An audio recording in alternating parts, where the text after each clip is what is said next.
And the news just keep coming. I was having lunch with celebrating a family member's birthday. When this piece of news came out, and I of course had to excuse myself to make a video on it. Trackhouse Racing, they said they had an announcement planned for today at 2 p.m. And what an announcement it was! This was really unexpected. They bought Chip Ganassi Racing, and they're gonna expand to 2 full-time teams in the process. Now, of course, I did not expect this. Of course, I expected Trackhouse Racing to expand because Justin Marks have been talking about a possible expansion for 2022, and I was just like, it's whatever. Of course, Trackhouse is a new team, so it's gonna be some time before they go to 2 full-time teams. Then the news of Colleague Racing going full-time in Cup with 2 cars. Of course, how does this affect Trackhouse Racing? Well, they took the charter that was for the 99, that is one of the 3 charters that Spire Motorsports has. Spire Motorsports has 2 charters for their team, their 7 and the 77, and their 3rd charter goes to the 99, that is the one that Suarez is running. So Colleague Racing, in the process, they took the 77 and the 99 charters for 2022, so their 2 cars could run the full season. Of course, that meant that Spire Motorsports was going to run with 1 car, the number 7, and the 99 had no charter. So for a moment, people thought that Suarez was getting screwed over for like, what's this, the 3rd or 4th time now? They thought that Suarez was going to get screwed, but Justin Marks had a plan. He was not notified of the whole Colleague Spire deal and that they had lost their charter. And Justin Marks, he went to work. And what a way. I did not expect Trackhouse to buy Chip Ganassi Racing, to buy a NASCAR team outright. And in the process, they're going to buy all of their assets. This move is going to be effective at season's end. They're going to buy all of their equipment, and both their charters. So that means that Trackhouse essentially is expanding to 2 teams. Of course, this means that Chip Ganassi Racing will shut down, but we'll get into that later. But most importantly, Daniel Suarez, he gets to keep his ride, and the 99 will have a charter for next season, which is of course great. Now, for the 2nd car, who's going to drive the 2nd Trackhouse Racing car? Of course, the assumption is that it's going to be one of the 2 Ganassi drivers. But who do you pick?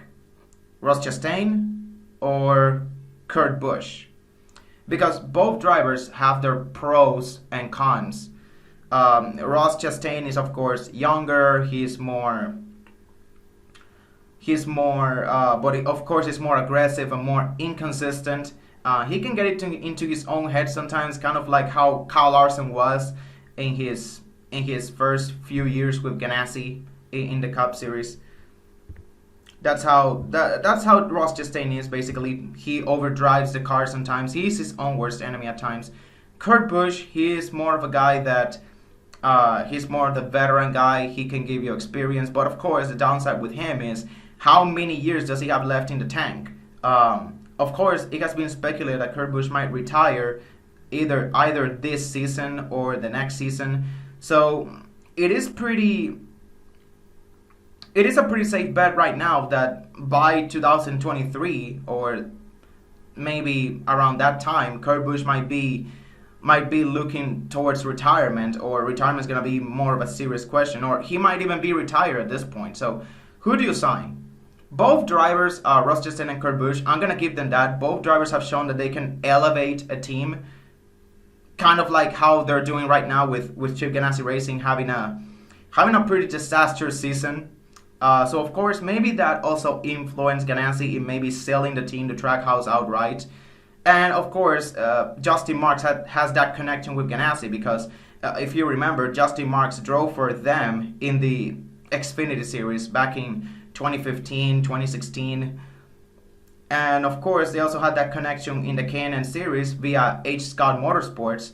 Of course, H. Scott allied with both Justin Marks in the K&N series and Chip Ganassi in 2015, and that's how Justin Marks got to drive for Ganassi. That's where the connection started, and it's pretty great to see Justin Marks kind of still keeping that connection, and that being the catalyst for him being able to buy his way into an expansion for Trackhouse.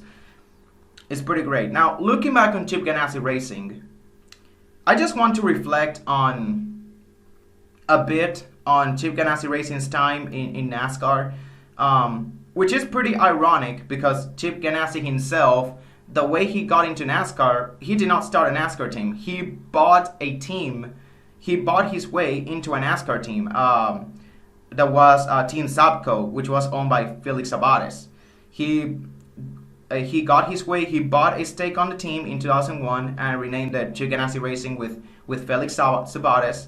The team ran for 2 decades, of course merging with DEI and the infamous Teresa Earnhardt in the process. We all know how that turned out. But the team stayed afloat for 2 decades under the Chip Ganassi banner, or at least Earnhardt Ganassi Racing for a few years. But of course, the Chip Ganassi Racing banner, it was a pretty staple of NASCAR for quite a few decades. It produced some iconic paint schemes and some iconic moments, most notably Jamie McMurray in 2002 at Charlotte, winning that race, substituting for an injured Sterling Marlin, and stuff like that. But for the most part, Chip Ganassi Racing was a mid-pack team that was really, that they looked better than what their equipment actually made. Chip Ganassi Racing was a mid-pack team, if you can catch my drift, but the driver talent helped them far exceed their equipment. As in Chip Ganassi Racing, they got drivers that could get the most out of their equipment. Let's say, of course, you got Kurt Busch, Kyle Larson, the guy who basically carried Chip Ganassi, and it has been pretty apparent now because Larson is now in Hendrick Motorsports and he is dominating. So it is pretty clear that the Ganassi equipment was holding Larson back. Of course, you got Kurt Busch, who actually performed way better than Jamie McMurray did.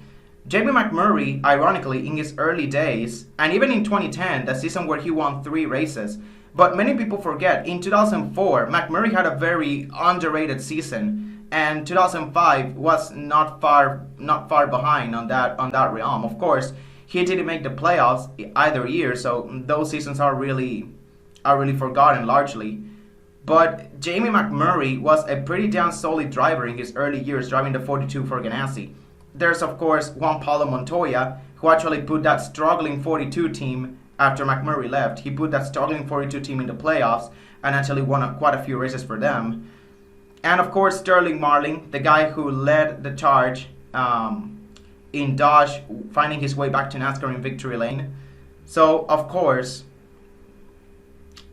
Chip Ganassi Racing can have the driver talent, and it just shows that Chip Ganassi, as a team owner, he has a great eye for young, for not just young talent, but also for winning drivers. Because, as I said before, and as many people have said before, Chip Ganassi likes his winners. That's basically his slogan. I like winners. He's gonna sign winners all the time.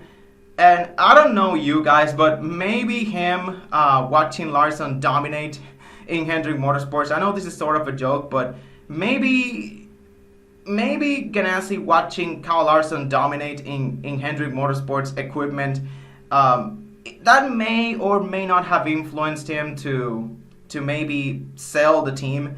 And again, it's pretty ironic. Chip Ganassi found his way into NASCAR by buying a stake on the team. And now he is shutting down his operation basically because another team is buying his Chip Ganassi Racing. It's pretty ironic how Ganassi's tenure in NASCAR ended. He bought his way into a team, and then his team shuts down by a way of another team buying it. It's pretty crazy how the sports world works sometimes, how the business side of NASCAR works sometimes. It's sometimes fascinating, of course, but man, the 2022 season, it's gonna be wild now. I guess we've got to see now if 2311 Racing does something, because it doesn't matter what Trackhouse Racing does. Either Ross Chastain or Kurt Busch is going to be a free agent depending on who they sign. So it's possible that the other guy goes to 2311 Racing because they're also looking to expand to a second car. And maybe with all the comparisons between 2311 and Trackhouse and both teams being the top 20 in points after this weekend at Pocono, now maybe this will influence Michael Jordan with how competitive he is. Maybe this will influence him to push the team to expand because he doesn't want to get left behind on this quote-unquote war of next-gen cars. It's really fascinating. This 2311 Trackhouse rivalry is going to be really fascinating, and I'm all in for it. But as for this video, I got nothing else to say. That's it. Goodbye.